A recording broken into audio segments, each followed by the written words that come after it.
I'm Sue Stockdale and welcome to episode 70 of the Access to Inspiration podcast, the show where you can gain inspiration from people who may be unlike you. We hope their stories and insights enable you to transcend your day-to-day challenges and reflect on what you are capable of achieving. This episode was recorded using Squadcast, the remote recording platform which empowers podcasters by capturing high-quality audio and video conversations that listeners love. We are proud that Squadcast are sponsors of this podcast series, and you'll find them at squadcast.fm. Well, today I'm talking to Sophie Dow, a former freelance correspondent, writer and founder of the Salvesen Mindroom Centre, and to discover what happened when she went on a search to discover a diagnosis for her daughter Annie, and how this led her to starting up a charity that has since helped tens of thousands of children and their families. One of my favourite anecdotes in this episode is when Sophie approached the Edinburgh International Conference Centre to host their first conference for the charity. When the organisation said it will cost £70,000, Sophie's reply was, "Well, I don't have £70,000, but I do have a vision." So listen on to find out how she overcame this and many other challenges to start up the charity. Welcome to the podcast, Sophie. It's great to have you here. Thank you very much, Sue. It really intrigues me, this statement, when life didn't turn out as you imagined. So maybe there's a good place to start is how did you imagine it when you were young? Yes, so I think you're referring to the title of my book, which is When Life Doesn't Follow the Script, which it doesn't for anyone, really. So I'm Swedish. You might be able to hear that on my accent, which I have managed to maintain despite 40 years in the UK. I was working very happily at Swedish TV as an assistant director on the daily news program. This was in the early 80s. I had decided I was going to eventually progress to become a director and then eventually take over the sports department at Swedish TV. They don't know that, and I think they can thank their lucky star that life didn't turn out like that. So I had my career path planned out and I was very happy. I was single, 28, I think I was. And then I got an invitation to a wedding in New York, which I would have loved to go to. But my salary from Swedish TV wouldn't allow a return trip to Stockholm, New York in 1981. So I had to say no. And I was pretty miffed to have to do that. However, 3 weeks before the wedding, I get a letter from a lawyer saying I had inherited a woman that I had never heard of in my life. And my sister and I and our two brothers, plus 12 people we had never met in our lives, all inherited £700 each from this woman who turned out to be my paternal grandmother's sister. So I took the £700, ran to a travel agent in Stockholm, which is still there, and bought a ticket to New York. At that wedding, I met my Scottish husband. In a nutshell, is how the sports department at Swedish TV can thank their lucky star, because I moved to London in 1982 to live with Robin. Wow, wasn't that serendipitous to get that inheritance? And then what happened next? So then I arrived in London. Nobody knew who I was. Nobody cared. I had fantastic letters of recommendation from the bosses of Swedish TV, but that didn't matter to anyone in London. I managed to somehow make my way into the head of Granada Television. I can't remember how I did that. Brought my 2 letters of recommendation to him and thought it would be a matter of minutes before he would have offered me a job. And this man was extremely irritated at having to meet me. And he paced up and down and shouted angrily, "Why on earth would I employ you?" And I was so taken aback by that all I could think of saying was, "Well, I'm a nice person." And he said, "Well, I can tell you there are 100 other people I would much rather employ rather than you." That was a very humiliating moment. And I remember taking the Northern Line home with tears of humiliation running down my face. But it also showed me that I had to really think outside the box and find another way to make my way in this new country that I now lived in. I am a journalist, so I then just started to build up a network, became a freelance correspondent for Swedish press, media and radio. And as your career developed and you made the decision to have a family. And then how did that shape the next stage of your life? So I had 12 years as a foreign correspondent and loved them. I had a fantastic time. My field was culture, so film, theater, human interest stories. And I interviewed all the big film stars, which was wonderful and fun. In between, Robin and I had two children. So we had James, who today is 34, 6'5" tall Swede, Scottish person. And Annie came along. Annie is 31 and Annie is mentally handicapped. So that completely changed our world. And eventually, when the children were 7 and 4, left London and moved up to Edinburgh in order to give the children a sort of more freer childhood up here. And that's also when we started to look into what it was we were facing with our daughter. And when you did try to get answers to the questions that no doubt you had in your mind, what did you discover? Well, first of all, try to get answers is not easy. It's still not easy. We clocked into the sick kids here to try and get some answers. And it was a 2-year endlessness of appointments with professionals that we didn't know, had never met, and trying to understand what it was we were facing, why Annie wasn't behaving and functioning like most other children. In the end, after 2 years, the conclusion then, this was in 1997, I think, so Annie was 7 at the time, was the diagnosis was brain damage that occurred during pregnancy.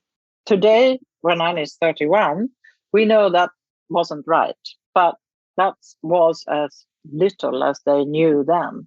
And I remember after having been to see the consultant getting the definitive diagnosis we thought it was, then the sick kids said, well, thank you very much, we've done our bit. And I remember standing outside the sick kids completely bewildered because they didn't give us any further information. So I remember standing on the pavement thinking, what do we do now? And my inner compass had no north, south, east, or west. It just went round and round and round, like in the North Pole. I've read your book, Sue. It's excellent. Well, my inner compass was like the compass that you described when you go to the magnetic North Pole. It didn't stop anywhere. I had no answers. We didn't have any guidance or directions or anything. So thanks to being a journalist, I just set about doing research. So what do? I talked to everyone I could think of. Eventually, I was given a book, so happened to be in Swedish, by a fantastic professor of psychiatry called Christopher Gilbert, who is still one of the world's leading experts on any form of learning difficulties, as it was called then, neurodiversity, as we call it now. The title of that book was One Child in Every Class. And I read that book and realized that that was the realm where we belong, which was learning difficulties. So ADHD, autism, Tourette syndrome, OCD, and so on. I'm sure you've heard of all of them. He described all of that. And I thought, well, this is the area where I need to focus my research. And then I thought, the title was One Child in Every Class. And I thought, oh, is it that common? Because up to then we had thought we were the only family in the world with a child like Annie. Then Christopher Gilbert, it so happened that he was organizing a big conference in Gothenburg in 1998. So I flew there, thinking still we were the only ones in the world with a child like Annie. I step into the auditorium and there are 2,700 delegates. In 1998, if we, Mindroom, we are organizing a big conference next year here in Edinburgh, our 6th conference. But if we get 2,700 in 2023, I'll be really happy. So in 1998, that was phenomenal. So I step into that, there are 2,700 delegates. And my first thought was, we are not alone.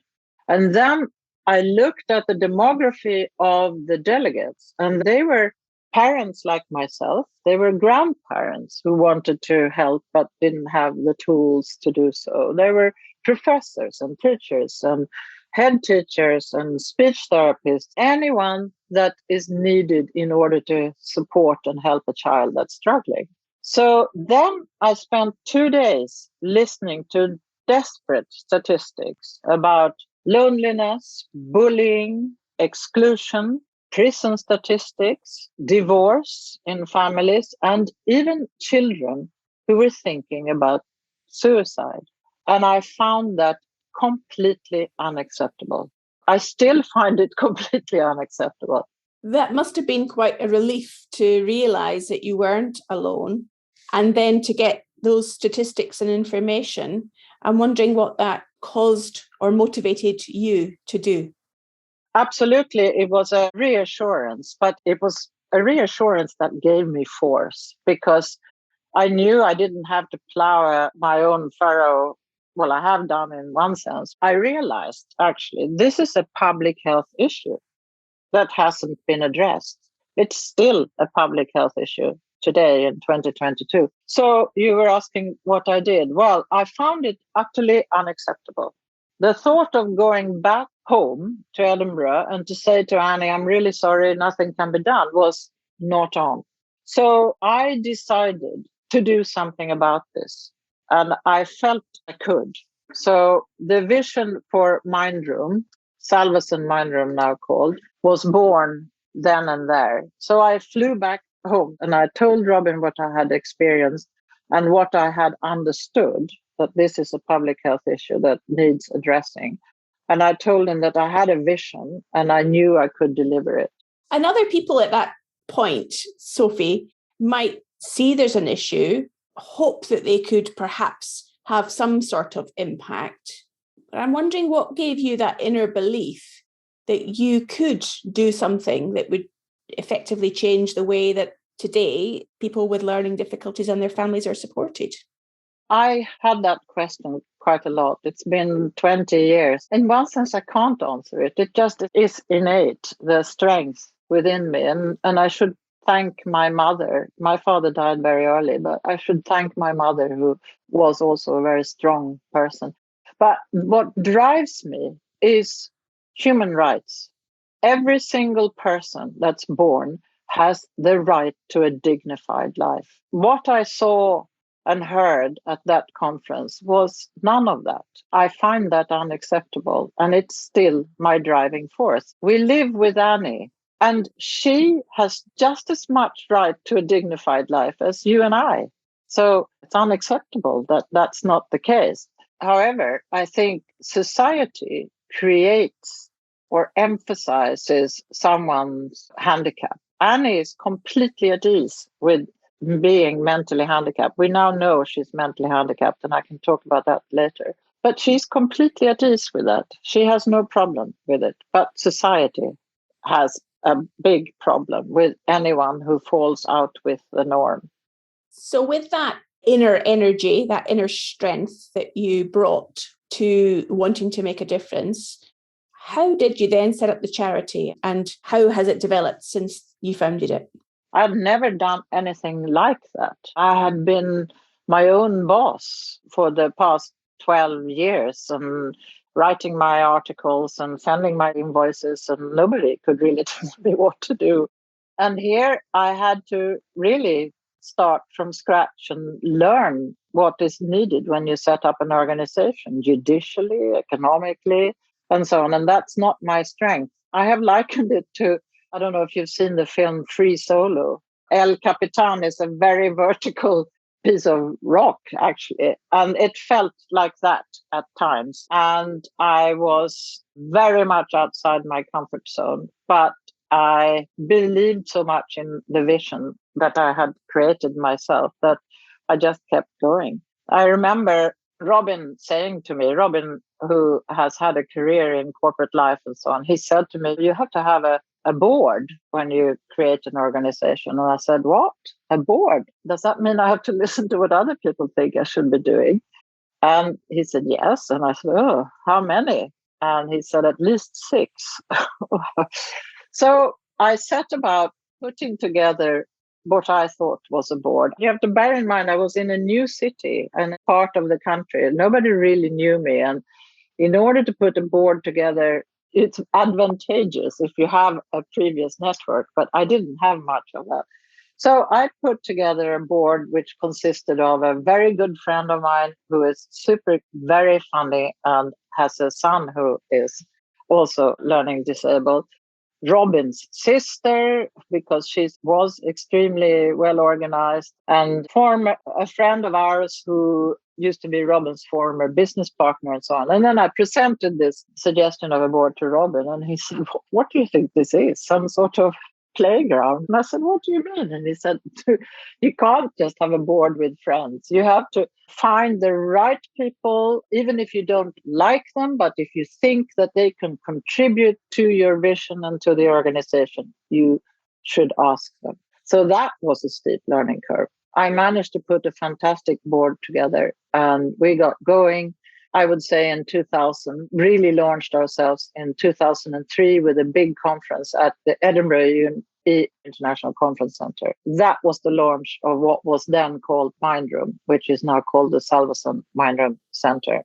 And from not knowing about how to set up a charity or an organisation to having a conference at the Edinburgh International Conference Centre, which for the listener who's not been to Scotland, it's one of the premier conference venues in Britain. How did even that happen? Yes. By that time, attended many conferences, very often in pretty crap venues where the technology didn't work, that sort of stuff. And I had decided that the whole issue of what we now call neurodiversity is a huge issue. And if we're going to do something about it, everything that we do has to be top quality. And what we say, what we produce, where we have conferences and so on, top quality. So the EICC was an obvious place to go to. So I go there, I suppose it was 2001 or maybe 2002, because it takes time to plan a conference. And I said, "Oh, I would like to have a conference here." I'd never done anything like that. And they said, "Oh, yes, of course, that'd be £70,000. And I said, "Well, I don't have £70,000, but I have a vision. And here's my vision." And I said, "So could you defer all the invoices, please?" And somehow they said yes. That was amazing. And then I proceeded to invite 16 of the best speakers I had listened to through the years. And I said the same thing to them. "We need you here in Scotland. We don't have any money, but we have a lot of whiskey. And my husband is a member of Muirfield Golf Club. So if you want to play golf, you can play with him. Please come for free." And all 16 said yes. And they came from Yale, they came from Oxford, they came from Sweden, they came from Australia, they came from Berkeley, and so on. And then I had never done a conference either. Anyway, we opened the doors and 1,000 delegates came. And that was the launch of Mindroom. Wow, what a start. It strikes me that the mindset that you had at that start point about valuing the charity, valuing what was going to be said, is actually a reflection of what your overall message is about society and how it needs to value everybody. Yes, that's a very good thought. I think that's also how and why we have been successful. I do quite a lot of public speaking, both in Sweden and here, and we are all only human beings. And neurodiversity, or learning difficulties, as it was called for so long, it exists in every family, whether you're a royal or not, as it were. What I do is I always sort of put it on that level. We are all only human beings. And if you're enjoying this episode, you might want to listen to some others in our back catalogue. In episode 16, Sarah Lang talked about how she set up a network for women in the infrastructure sector in New Zealand after realising that none existed. And then in episode 41, Amy Henderson also shares how she was motivated to build a better future for working parents in the US because of her own experience. So go on over to accesstoinspiration.org and you can listen to all of those episodes there and read the transcriptions. Now back to this episode with Sophie. And what does the Salvesen Mindroom Centre do? 21 years later, here you are. What services does it provide? So the main part of Salvesen Mindroom is what we call direct help and support. And that is in effect like a clinic. We help anyone that contact us, whether they have a diagnosis or not. Actually, it's very important that we say that because right now, and it has been for years, there is a more or less a 2-year waiting list for a child or a family to get into the system and get a diagnosis. And those years are lost years. You don't have 2 years to wait. So we have always said we help anyone who contact us, whether you have a diagnosis or not. And we help the child, always with the child at the center. We help the family to whatever it is that they need to guide them towards a diagnosis, or we mediate in schools, or we give advice for transmission when they leave school or when they go from primary to secondary and so on. Those are very crucial times in a child's life. So that's what the direct help and support does. Since we started, we have helped tens of thousands of families, but there are so many more still that needs help. We also do workshops and we collaborate with the General Teaching Council for Scotland. We advise the Scottish government on these issues and so on. And we have our own research centre at Edinburgh University. We have always said that we need to work with the scientists. We work further down the line. We need to understand what happens in the brain in order to be better prepared and better help further down the line. So we have our own research centre at Edinburgh University, it's headed up by Professor Sue Fletcher-Watson, who is a professor of developmental psychology. It's called the Salvesen Mindroom Research Centre. And together with Salvesen Mindroom, we work out different studies and so on. And ultimately, we want to reform the system because it isn't working. A 2-year waiting list, if that, isn't acceptable. But that is a very big task, but we're working on it.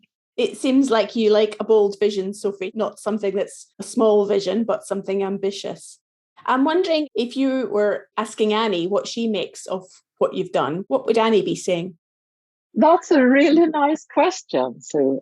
Annie is very proud whenever we're together, and if I'm either introduced as the founder or I say that I am the founder, she will say, "Excuse me, I am the founder of Salvesen Mindroom Centre." She's completely on board with that. And she's very proud of what we do and at ease with, as I said before, being someone who is mentally handicapped. So shall I tell you how we know now what diagnosis she had? So we were looking and asking everywhere for a better diagnosis than the one we got in 1997, which was brain damage that occurred during pregnancy.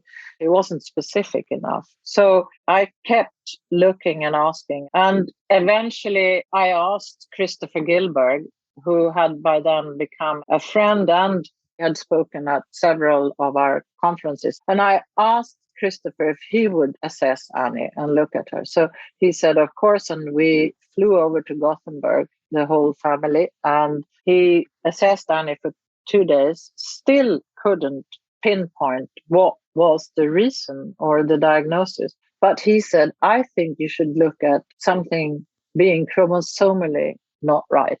And that wasn't something we had thought of before. By this time, Annie was 13, still couldn't read and write and so on. She still can't really read and write, has no concept of time or of consequences. She has many, many strengths, but there are also weaknesses. So we flew back to Edinburgh. I contacted David Fitzpatrick, who is a professor of genetics here in Edinburgh, and asked him if he could have a look at Annie for a specific chromosome fault that Christopher had suggested. He did, took her blood sample in 2003. He said he didn't think it was what Christopher had suggested, and it wasn't. But David said, can I please save Annie's blood sample while I wait for better technology? And we said, of course. So 4 years later, on the 18th of July, you have these dates burnt into your memory. 18th of July 2007, we get a letter, a second class post from David saying, "Dear Sophie and Robin, I now have a stronger loop in my microscope and I have screened down his blood sample. And she does indeed have a small but significant chromosome deletion on chromosome 1, the upper arm. 25 genes out of the 22,000-ish that we all need to have in order to stand a good chance in life, we're missing. And those 25 genes are the cause of Annie's mental handicap. She is the only one in the world with this particular chromosome profile. She still is. So we asked Annie if we could call it Annie's syndrome in order to push boundaries and also make it a more personal thing. So it's now called Annie's syndrome rather than the Fitzpatrick syndrome, which it should have been because it was David who discovered it. Wow. So you're making a mark, you and Annie and the charity, in the whole field of neurodiversity. Yes. And as you look into the future, you talked about a conference coming up next year. What's that going to involve? So being a journalist, a very big and important part of Salveson Mindroom has always been, for me, to create awareness and to get information out there in order to tackle the very damaging stigma that still surrounds any form of learning difficulty. I get very cross when I think of that because the stigma is really based on ignorance. So it's very important to get information out there. So we have had 5 very big conferences through the years, parallel to all the other work that we've done.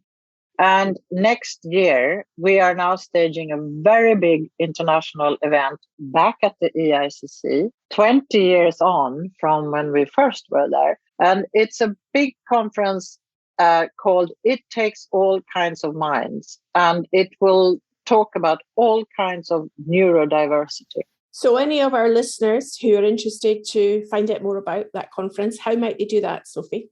Well, there is the excellent website for the conference. It's called It Takes All Kinds of Minds. And so the website is called itacon.org. And if you go there, you'll have all the information you need for the conference. And also, if you book now, you get very advantageous early bird prices. So, for instance, for private person, personally funded, as we call it, if you book now, early bird is £225. We have 50 speakers so far, very high profile, and they range from scientists to people who are experts on the benefits of surfing and mental health, for instance. It will span the whole thing. So really, to summarize it, is about science and reality. Wow, that sounds like it's going to be quite an event. And if you were sharing any of the wisdom or learning that you have gained during the years, what would be a message you'd want to leave for our listeners? In one sense, that's a multifaceted question. For me, I always talk about Annie, and so many with her, has shown us a completely different universe from the universe that we thought we knew before. And Annie's universe is just as valid as yours and mine. I am absolutely fascinated by the brain and the mind. And so we work with neuroscientists, and I love hearing what they have to say. Every year I ask them, they find it rather irritating because they think it's a very simplistic question, but I ask them, how much do we know about the brain today? One of them says, at best, 1.5%. And another one says, well, maybe a little bit more, but not even 10%. All of them say that is the big challenge of the 21st century, is to try and understand more about how the brain and the mind works. And for me personally, I suppose to answer your question, first of all, I find that very exciting. It's like discovering a whole new continent.